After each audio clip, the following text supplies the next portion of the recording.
வேலூரில் 60 அடி உயரமுள்ள பல்லக்கு கவிழ்ந்து விபத்து ஏற்பட்டிருக்கிறது. வேலூரில் 60 அடி உயரமுள்ள பல்லக்கு கவிழ்ந்து விபத்து ஏற்பட்டிருக்கிறது.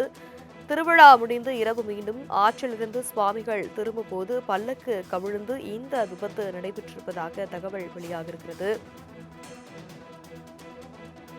காயமடைந்தவர்களை அங்கிருந்தவர்கள் தீயணைப்பு மற்றும் காவல்துறையினர் உதவியோடு மீட்டு மருத்துவமனையில் அனுமதித்திருக்கிறார்கள்.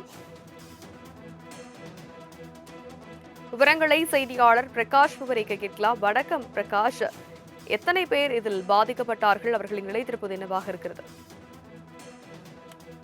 வணக்கம் தனலட்சுமி.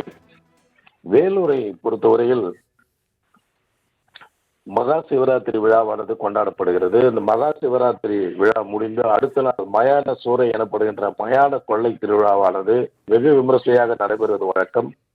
சுமார் 150 ஆண்டுகளுக்கு மேலாக இப்பகுதியில் கழிஞ்சூர், விருதம்பட்டு, வேலூர், அதை சுற்றியுள்ள வெண்மணி நகர் போன்ற பல்வேறு கிராமங்களில் இருந்தும்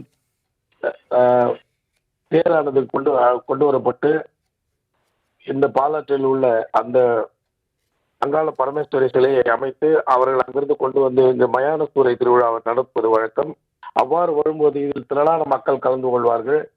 இந்த 60 அடிக்கும் மேலாக உயரத்தில் இருந்து கட்டப்பட்ட இந்த தேரானது சவுக்கு கட்டைகளால் மட்டுமே இவை ஜோடிக்கப்பட்டு அங்கிருந்து கொண்டு வரும்போது மக்களே அதை இழுத்து செல்வது வழக்கம்.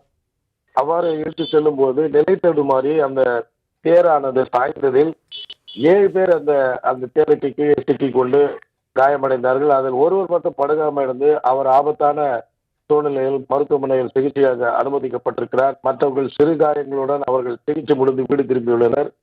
சம்பவ இடத்திற்கு நேரடியாக வேலூர் மாவட்ட எஸ்பி சிவராமன் நேரடியாக அவர் பார்வையில் 1000க்கும் மேற்பட்ட போலீசார் பாதுகாப்பு பணியில் ஈடுபட்டிருந்தாலும் இதுபோன்ற அசம்பாவிதங்கள் நிகழ்ந்து கொண்டுதான் இருக்கிறது.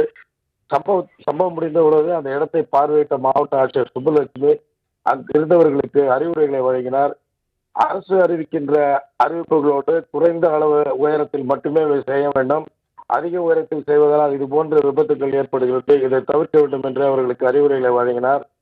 ஏற்கனவே 2 முறை, ஒரு முறை எரிந்தும் மேலும் 2 முறை இது சரிந்தும் பல உயிர் சேதங்கள் இல்லாமல் நடந்திருந்தாலும் அப்பப்போது இது போன்ற விஷயங்கள் நடந்து ஏறிவிடுகிறது. இதற்கெல்லாம் காரணம் அரசு அறிவித்திருக்கின்ற அறிவிப்புகளை அவர்கள் முறையாக பின்பற்ற வேண்டும். அவற்றை மீறினால் இது போன்ற அசம்பாவிதங்கள் தொடர்ந்து கொண்டுதான் இருக்கும். தனலட்சுமி, விவரங்களுக்கு நன்றி பிரகாஷ்.